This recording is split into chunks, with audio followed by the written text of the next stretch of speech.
So welcome back to the CPC podcast, No Ordinary Day in Procurement, a podcast that looks at all aspects of procurement, with today being a bit more of a focus on procurement itself and its functions.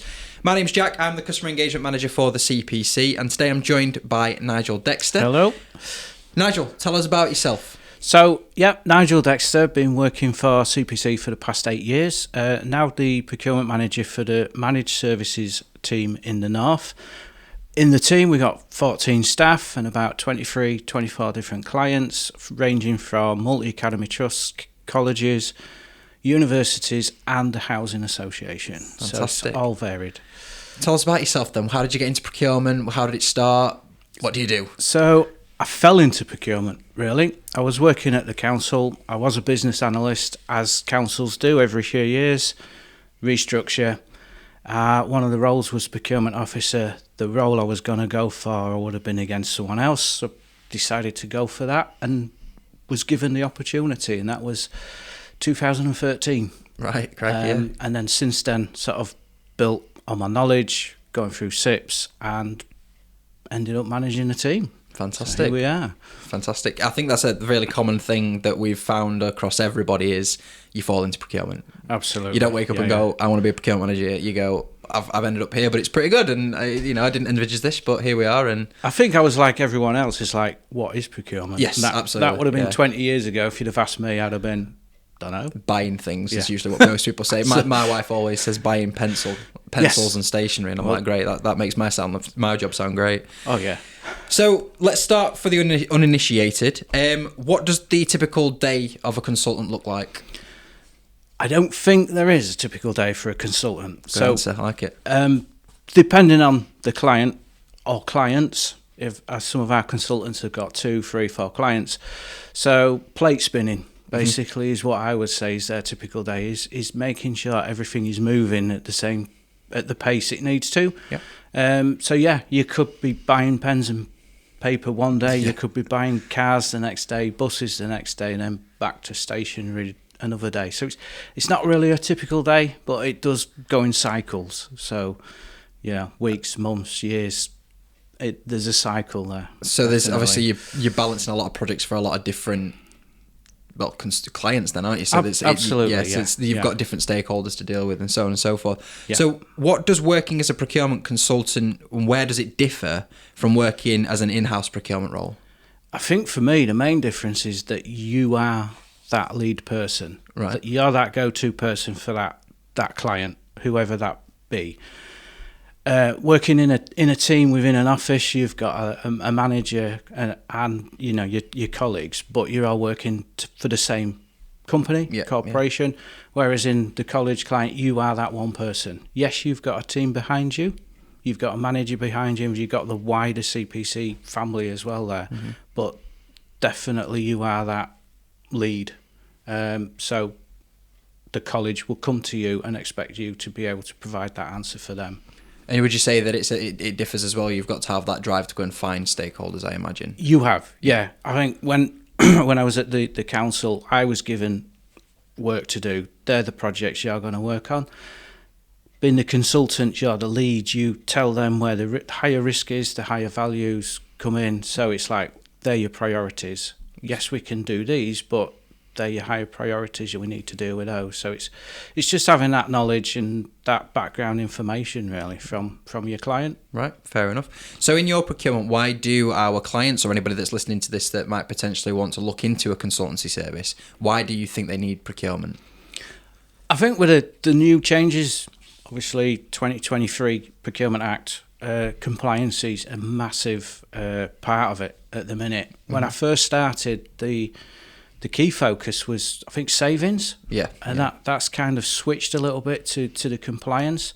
I think it started tilting back the other way now because we're getting asked more about savings, but it's still very much, you've got to do the right thing. You've got to follow the steps and make sure that you keep your client risk-free, basically. So that's the main reason you'd have I would say that's the main thing. Procurement team. Value for money, make sure, there's value for money there, but guide them through that process because a lot of them, in my view, we've always used that contractor, we've always used that supplier, and they've never really tested the market. And I don't know whether that's through they don't want to test the market, they don't know how to test the market, or they're just happy with what they've got. I think a lot of the time it's people like what they know, don't they, as well? So they stick with things because it's always worked that way. And they're a bit afraid, as you say, to look at alternatives. Definitely. I think in healthcare, when I was working in healthcare, it was very hard to get through to a clinician to say change product,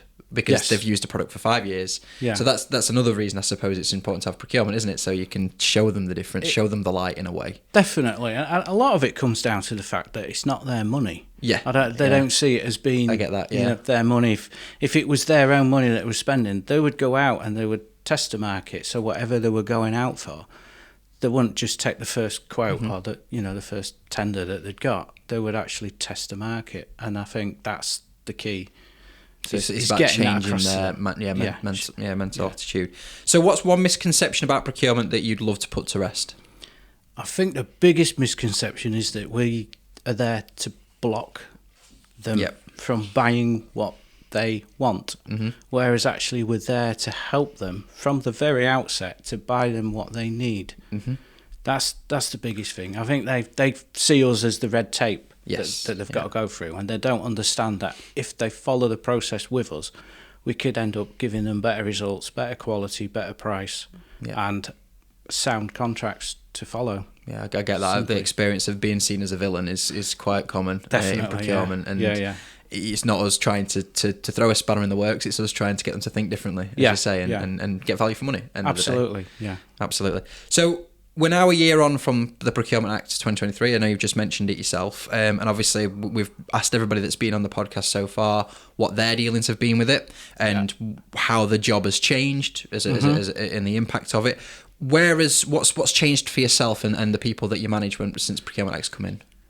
The biggest change for us, I think, is the number of suppliers that are coming to us and saying, actually, can you review that? Right. When we send the assessment letters out, not necessarily a legal challenge, just a formal sort of clarification of, can we just ask you this question? Can we ask you that about the evaluation? How did you do this? How did you do that? That's the biggest thing. That's causing us a lot of work, shall I say.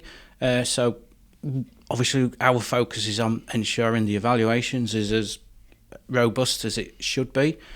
The comments that we create from that evaluation are meaningful and can give the unsuccessful suppliers the information they need to provide a better tender the next time, to understand where they fell backwards as opposed to the leading suppliers within that, that particular tender. So you framing it as a positive. So if a supplier comes to you and asks for that feedback, you're framing it as a positive because you're giving that extra feedback. I think we try to, because obviously we want all suppliers to be successful, but ultimately there's only going to be one, unless it's a framework. But there's only going to be one supplier that's going to provide that contract. Yeah. But what we need to do is give the ammunition, shall we say, to the other suppliers to go forward for other tenders that they do to make them successful in that one, and hopefully they learn from that. What is it that we're looking for? It's interesting because I think I've obviously spoken to quite a few people so far about the impact, as I say, and a lot of people have said it's the notices that have been the biggest thing, or the amount of work that now goes into it in terms of the pre-market engagement and the transparency. I really like that answer because I've even as myself sat here, I've not heard about the supplier side of things and the feedback from the assessment letters, and framing it as a positive. I think that's really interesting. And long may it continue, I suppose, because as you say, you're giving the suppliers more ammunition for as they move into the next project that they bid for and so on. Well, this is the thing, is that a lot, obviously, all of the colleges clients that we do, they tend to go out to buy the same things in a cycle. So we find ourselves talking to the same suppliers this month, maybe 3 months down the line when College X has procured the same thing. So we're trying to build up that, actually, we're here to try and help you. We're here for the clients, but we want to try and help you as well to submit the best proposal that you can. You genuinely are a catalyst, aren't you, in that team? Yes. And you are a catalyst role, making sure everything runs smoothly. Yeah. So moving away from procurement, just briefly, what motivates you to go to work each day? Well, some days it doesn't. Depending on what I'm doing at that particular time, it's like, oh no, I've got to deal with that. But most of the time, the reason I get up, go to work is because I know that I've got an interesting project for the client, or the staff that I manage are one of the, I say, biggest motivators for me getting up in the morning, to make sure that they're delivering the service that I know they can deliver. And it's sort of leading them through it, trying to actually develop them as well, as people, but as maybe potential managers for the future. I like that, nurturing them. Yeah. So it's that's how I see my role. Yeah.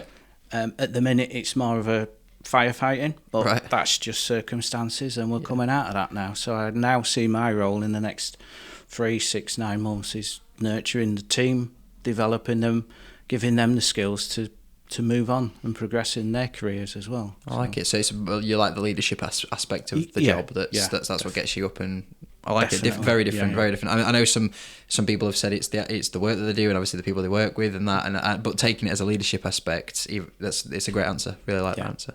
So going back to procurement, then, in your opinion, what is the big procurement topic that both CPC members and suppliers need to sort of look out for over the next year or so? I think we've really already touched on that, and that is the compliance. We know suppliers are challenging a little bit more on awards, so it's getting that across to the clients that when they're doing an evaluation, we need to teach them how to do it fully, what kind of comments they need to put. So if we're scoring suppliers down, we need to put a reason why we've scored them down, not just put a score and say, well, it wasn't as good as that supplier. We've got to put an actual reason. Right. And I think, that's the biggest learning curve. It's a bit like an auditing yourself, isn't it? So that you've got everything. It is very much, yeah. Because if you don't do it, you're then going to create work for yourself down the line, because you then got to answer that clarification that's come in. So that, I think for me, that's at the minute, that's the biggest thing. Okay, definitely. Just as a side note for myself, I suppose, as a question as well. When you're a consultant on site, are you also nurturing the people that are in that team to learn differently as well, and so they know what you're doing and they can see in some aspects? Yeah, definitely. We've got a couple of consultants that have got help within their client sites. Yeah. So they're kind of mentoring that person. Whether they're just like a junior procurement assistant or someone in finance, they're mentoring them. But in terms of the key stakeholders that we've got, there's a lot of sort of mentoring them through the evaluation process, the setting the specifications and the award criteria. So it's us having that knowledge, but then imparting that on. Yeah, I see the role as being almost a bridge, or like that missing jigsaw piece that members need to be able to then make sure procurement works smoothly and efficiently, because it might be getting stuck somewhere at the moment. Definitely, and I think obviously some of our clients are only 1 or 2 days a week. Of course. So with the best will in the world, we can't provide the full service in 1 or 2 days a week. But the 3 days that we're not there, the client can then help themselves for the smaller, lower value projects, but make them more robust than maybe what they are at the minute. So it's developing them, but it's helping them as well to get the best value for money for everything to go out for. So there's definitely a lot of aspects of value of having a consultant on site then, isn't definitely. there? It's not just doing the procurement, it's teaching and changing the attitude, I suppose. Yes. So this is one of my favourite questions. We've had a few really good ones. I think someone's procured a blimp. We've even had some people saying that they've procured some really boring things around the housing sector and having to know what each little nut and cranny is. What is the most unusual thing you've ever procured during your career? I think probably the one that springs to mind, and I've got to get the phrase right for this, I think it was an anaerobic digestive plant. Right. Fly trap? No. It sounds like a fly trap. No. Basically, it's a process where they turn food waste, animal waste, oh right, I thought it was slurry. A plant, as in like a plant as in a plant that's next to you. It's something that turns the food waste and slurry, animal waste into energy. So they burn it and then creates the energy, which helps obviously power the college. And this was a land-based college that had this. So obviously they've got agricultural animals on site and everything. So they've got the perfect environment Yeah. in place. So that was an interesting one. Value of that, was it quite expensive, or was it just an interesting one to work on? It was just interesting to work with. There's obviously, you can imagine, there's not that many providers out there for it. So it's finding the right supplier to be in the market, and that got all sort of went through quite easily. That was quite straightforward. I imagine when you googled anaerobic digestive plant, it came up with all sorts of different and I had to things. Yeah, definitely had to. And then another college, I think it's maybe not that interesting, but I think it's all relative to the environment that we're in. They wanted an MOT bay. Okay, right. So yeah. to go out and find the full package for an MOT bay. So that's obviously the car ramps and all the testing equipment that they needed, which was twofold really, in that it gave the knowledge to the students how to carry out MOTs, but then it helped the college with income because they could carry out MOTs of course. mainly for staff, win-win, and students and the like. But yeah, getting that on site, installed, fully up and working, was quite an interesting project. So, very good. So clearly no ordinary day in procurement. There's two very different things: an anaerobic digestive plant and an MOT. Yeah, love it. Far removed from your pens and paper. Yeah, definitely. Yeah. I'll have to tell my wife that next time I speak to her. Say, well, I know a guy that got an anaerobic digestive plant, and I've got his number if you want to know what it does. Yeah. So we might touch base a little bit on this. I know you've obviously said what motivates you to coming into work, in your daily way of life and what you do. So what's one thing though that you really enjoy about working at CPC? I think it's just the company itself. Okay. Yeah. There's always help there if you need help. Don't matter who it is. Don't matter what the help is either. It could be that you're stressed.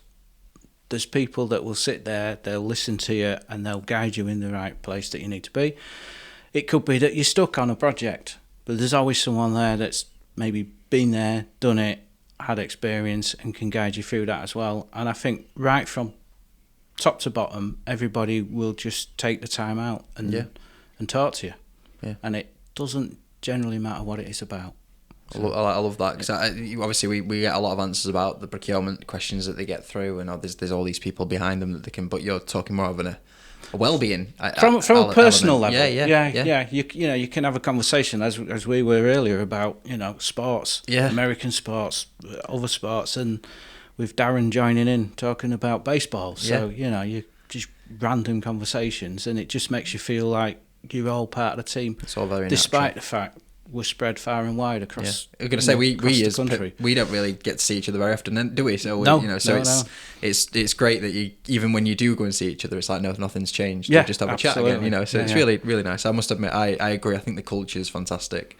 So in your opinion, then, why is there no ordinary day in procurement? What would you class? Why is it? Is it the plethora of things that you procure, or exactly that? Yeah, exactly that.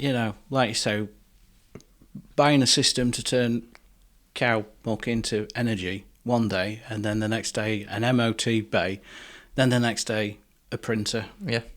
Then the mundane thing, and then back to the exciting thing.